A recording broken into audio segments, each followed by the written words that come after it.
Stretching across almost 10 million square kilometers, Canada is a land of astonishing variety. Towering mountain chains that cut through the west, endless plains that roll toward a rugged Atlantic coast, and vast forests that seem to have no end. It is a nation often pictured today as a calm, modern mosaic of cultures, but the road to that identity is anything but simple. Long before the red and white maple leaf ever fluttered in the wind, this land was home to peoples whose roots reached back thousands of years. Their stories, beliefs, and survival shaped the very character of the continent. Later came European explorers drawn by the mystery of unknown coasts and the promise of trade and empire. Their arrival set in motion a centuries-long drama, alliances and wars, struggles for power and independence that would eventually carve out the Canada we know. This journey from ancient settlement to modern nation is more than a timeline of dates. It is the tale of resilience, conflict, and cooperation between very different worlds. To understand the country's spirit, we must begin where all history here truly starts, with the first peoples who crossed into this land and laid the foundations of its earliest civilizations. Long before any European sails touched the Atlantic horizon, Canada was already alive with cultures as diverse as the landscapes they inhabited. From the Arctic's icy expanses to the temperate rainforests of the Pacific coast, and across the vast prairies to the dense eastern woodlands, indigenous peoples developed rich societies, finely tuned to their surroundings. The Inuit thrived in the Arctic's frozen reaches, mastering the art of survival in a place where winter ruled most of the year. Farther south, the First Nations, such as the Haudenosaunee, Mi'kmaq, and Anishinaabe, built complex communities, guided by oral traditions, spiritual practices, and systems of governance rooted in respect for the land. Along the Pacific Northwest, the Coast Salish and Haida peoples carved towering totems and sailed cedar canoes across intricate waterways, while the Plains tribes followed the seasonal movements of the bison, creating a life in harmony with the open grasslands. These societies were not isolated fragments. Vibrant networks of trade and exchange bound them together, carrying goods, ideas, and stories across immense distances. Knowledge of the seasons, the stars, and the medicines of the forest was passed carefully from generation to generation, ensuring survival through the harshest climates. This deep connection to the land formed the earliest chapter of what would one day be called Canada, a foundation upon which every later encounter, conflict, and alliance would rest. When European sails finally broke the horizon, in the late 15th and early 16th centuries, they arrived at shores already rich with life and tradition. Drawn first by the promise of new trade routes and then by the lure of abundant resources, explorers from across the Atlantic set foot on a continent that was unknown to them, but long known to the peoples who lived there. John Cabot, sailing under the English flag in 1497, claimed to have discovered a new-found land, while a few decades later, the Frenchman Jacques Cartier navigated the mighty St. Lawrence River, laying the groundwork for France's ambitions in North America. To the Europeans, these lands appeared a vast and untapped frontier. To the indigenous nations, they were home, lands of ancestors, carefully tended and spiritually sacred. The first meetings were a mix of curiosity and caution. Fur, fish, and metal tools quickly became the currency of exchange, and the great North Atlantic cod fishery drew fleets of European ships each summer. Alliances began to form as traders and missionaries sought influence, but misunderstandings ran deep. What began as tentative cooperation would soon evolve into competition for territory and control, forever reshaping the social and political landscape. These early encounters marked the opening of an era of exploration, opportunity, and a profound transformation that neither side could fully foresee. By the early 17th century, France set its sights on building something far more permanent than seasonal fishing outposts. Under the vision of explorers like Samuel de Champlain, settlements began to rise along the St. Lawrence River, giving birth to what became known as New France. In 1608, Champlain founded Quebec City, a small but strategic community that would grow into the heart of French ambitions in North America. Life in New France demanded resilience. Harsh winters tested settlers, yet the colony slowly expanded through farming,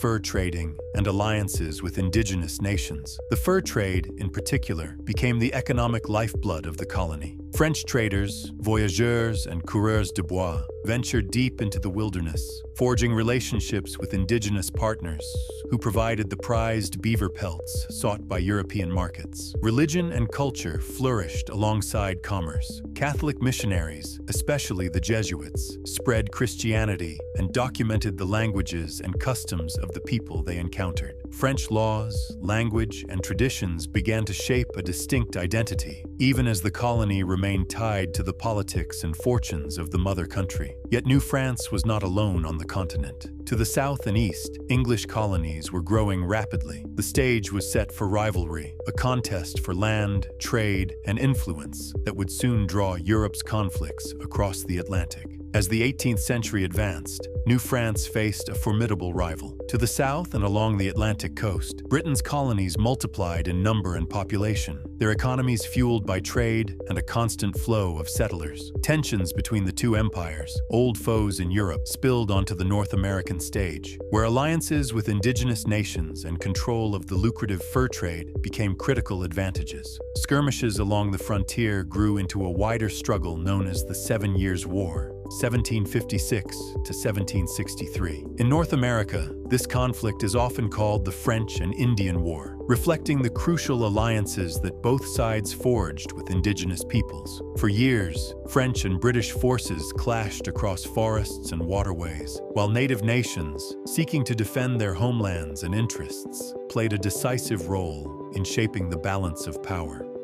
The turning point came in 1759 with the Battle of the Plains of Abraham outside Quebec City. British General James Wolfe's victory over French forces under the Marquis de Montcalm sealed the fate of New France. By the Treaty of Paris in 1763, France ceded nearly all of its North American territories to Britain. This transfer of power dramatically reshaped the continent. For the French-speaking inhabitants of Canada, it meant adapting to life under British rule, while Britain now faced the challenge of governing a vast and culturally diverse new domain. With the Treaty of Paris signed in 1763, Britain inherited not only vast territories but also a complex population of French-speaking settlers and powerful indigenous nations. The challenge was to keep peace while asserting authority. The Royal Proclamation of 1763 attempted to manage this balance by recognizing certain indigenous land rights and outlining a framework for colonial administration. Yet the tension between British ambitions and local realities soon surfaced. In Quebec, Britain introduced the Quebec Act of 1774, allowing the continuation of French civil law and Catholic faith. This compromise helped maintain stability, but drew criticism from Britain's own colonies to the south. When the American Revolution erupted in 1775, Canada became a strategic frontier. British forces and Loyalist refugees, those who opposed the revolution, strengthened the population in what would become Ontario and New Brunswick.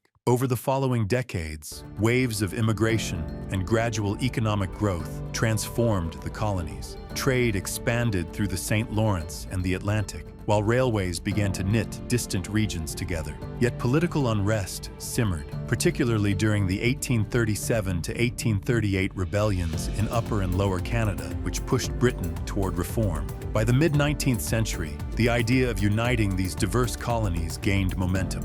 Regional leaders envisioned a federation that could stand on its own, balancing French and English interests while providing economic strength and defense. The path toward confederation had begun. By the 1860s, the scattered British colonies of North America faced a changing world. South of the border, the United States had emerged from civil war with renewed strength, while Britain itself was rethinking the cost of maintaining distant territories. At the same time, trade and transportation were drawing the colonies closer together. Political leaders began to see unity not just as a dream, but as a necessity for survival and growth. The idea of confederation gained momentum at a series of conferences in Charlottetown and Quebec.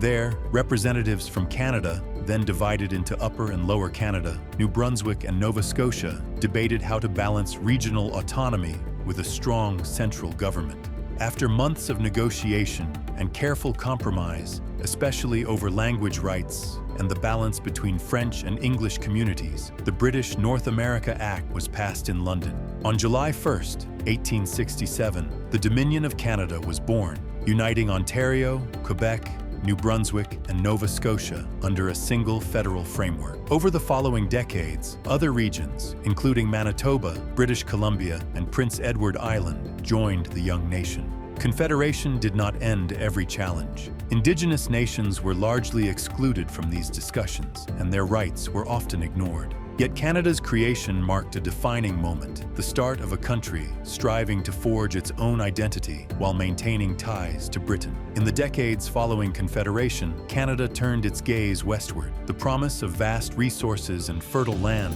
inspired leaders to envision a nation stretching from sea to sea. This expansion was not merely geographic, it was a political and economic project designed to strengthen the young country and secure its future. The purchase of Rupert's Land from the Hudson's Bay Company in 1869 brought enormous territories under federal control, but it also sparked conflict. The Métis, led by Louis Riel, resisted the terms of annexation in what became the Red River Rebellion. Their demands for recognition of land rights and cultural identity forced Ottawa to negotiate, leading to the creation of the province of Manitoba in 1870. To unite distant regions, the government embarked on an ambitious undertaking, the Canadian Pacific Railway. Completed in 1885, the railway stitched together mountains, prairies, and forests, enabling trade and settlement across thousands of kilometers. Immigrants from Europe and Asia arrived to farm the plains and work the railway, while Indigenous nations were often displaced, their traditional ways of life disrupted by treaties and encroaching settlers. This period of rapid growth defined the Canada of the late 19th century, a nation expanding its borders and economic reach, yet grappling with the tensions of diversity and the complex realities of its Indigenous peoples. As the 19th century gave way to the 20th, Canada entered a period of intense transformation. Factories, mills, and railways reshaped the economy, drawing people from rural communities into bustling cities like Toronto, Montreal, and Winnipeg. Immigrants from Europe continued to arrive in large numbers, bringing new skills and traditions while adding to the nation's growing cultural mosaic. Industrialization fueled prosperity, but it also brought challenges. Urban centers swelled with workers who often faced long hours, low wages, and unsafe conditions. Labor movements began to push for reforms, laying the groundwork for future social protections. Meanwhile, the wheat boom of the Western prairies turned Canada into one of the world's leading grain exporters, strengthening its role in global trade. The early 20th century also tested Canada's political and national identity.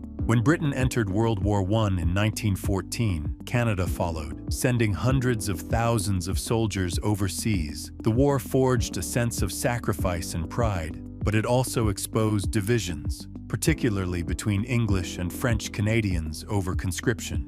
By the war's end, Canada emerged with a stronger voice on the world stage. The country signed the Treaty of Versailles independently and joined the League of Nations, small but significant steps toward full sovereignty. A modern Canada was taking shape, defined by both industrial might and a growing sense of national self-confidence. The roaring prosperity of the early 20th century came to a sudden halt with the Great Depression of the 1930s. When the stock market collapsed in 1929, Canada, heavily dependent on exports of wheat, timber, and minerals, was hit especially hard. Unemployment soared, farms withered under drought on the prairies, and long lines formed at soup kitchens. The hardship tested the young nation's resilience and forced governments to rethink their role in supporting citizens. Relief programs, public works projects, and the emergence of new political movements began to reshape the social contract. Yet even as Canada struggled to recover,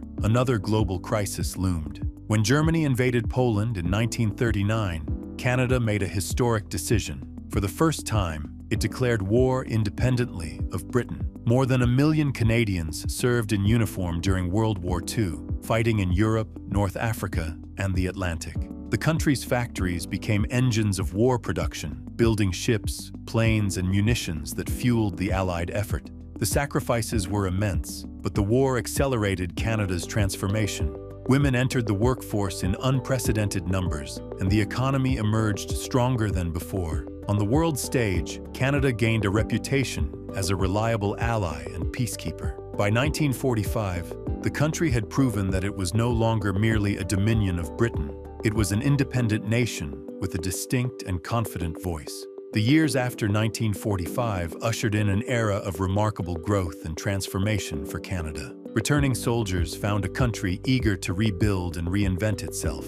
Wartime industries shifted to consumer goods, sparking an economic boom that lifted living standards and fueled the rise of a modern middle class. Cities expanded rapidly, suburbs spread outward, and a wave of immigration from war-torn Europe and, later, other parts of the world reshaped Canada into an increasingly multicultural society. With prosperity came the creation of a more comprehensive social safety net. New programs such as family allowances, unemployment insurance, and later universal health care reflected a growing belief that government should safeguard the well-being of its people. At the same time, Canada began to chart a foreign policy less tied to Britain, participating in the founding of the United Nations and emerging as a trusted voice for diplomacy and peacekeeping. In Quebec, the 1960s brought dramatic change known as the Quiet Revolution. The province's long-standing influence of the Catholic Church waned as new leaders embraced modernization, secular education, and a more active provincial government. A stronger sense of Quebecois identity grew, fueling debates over language, culture, and autonomy that would reverberate across the country. This post-war period laid the groundwork for the Canada we recognize today, prosperous, diverse, and increasingly confident in shaping its own destiny. By the late 20th century, Canada had achieved prosperity and a global reputation as a peaceful, multicultural nation. Yet beneath this success lay challenges that tested the country's unity and its understanding of what it meant to be Canadian. In Quebec, rising nationalism led to two pivotal referendums on sovereignty in 1980 and 1995. Both times, voters narrowly chose to remain in Canada, but the debates sharpened the question of how to balance regional identities within a single federation. Elsewhere, Indigenous communities continued to press for recognition of rights and self-government, from the 1969 White Paper controversy to the landmark creation of Nunavut in 1999, a territory reflecting Inuit self-determination. Economic shifts also reshaped the nation. The 1989 Canada-US Free Trade Agreement and later NAFTA integrated Canada's economy more closely with its southern neighbor, sparking both opportunity and concern over sovereignty. Meanwhile, immigration from Asia, Africa, and the Middle East enriched Canada's cultural fabric, reinforcing its identity as a mosaic of languages, faiths, and traditions. Internationally, Canada strengthened its role as a peacekeeper and advocate for human rights. While at home, it grappled with environmental issues and the need for reconciliation with Indigenous peoples. Through these trials, Canadians continued to define their nation, not as a single story, but as a complex and evolving tapestry of many peoples and histories. Stepping into the 21st century, Canada faced a rapidly changing world while striving to preserve the ideals it had spent centuries building. Globalization, technological innovation, and shifting geopolitical realities brought both opportunities and new challenges. Canada's economy diversified beyond its historic reliance on natural resources. Energy, technology, and services grew in importance, while cities like Toronto, Vancouver, and Montreal became global hubs for finance, culture, and innovation.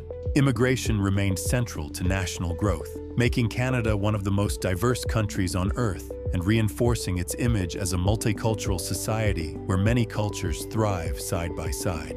On the international stage, Canada maintained its reputation as a peacekeeping nation, participating in missions from Afghanistan to humanitarian efforts around the globe. Yet it also confronted difficult questions about its own past. The Truth and Reconciliation Commission, established in 2008, documented the legacy of residential schools and called for meaningful reconciliation with Indigenous peoples, an ongoing process that continues to shape the nation's moral and political discourse. Environmental stewardship emerged as another defining priority. From addressing climate change to protecting its vast forests and Arctic landscapes, Canada has sought to balance economic development with the preservation of its natural heritage. Today, Canada stands as a nation defined not by a single narrative, but by the shared commitment of its people to diversity, democracy, and the continuous pursuit of unity amid difference, a story still unfolding in the present.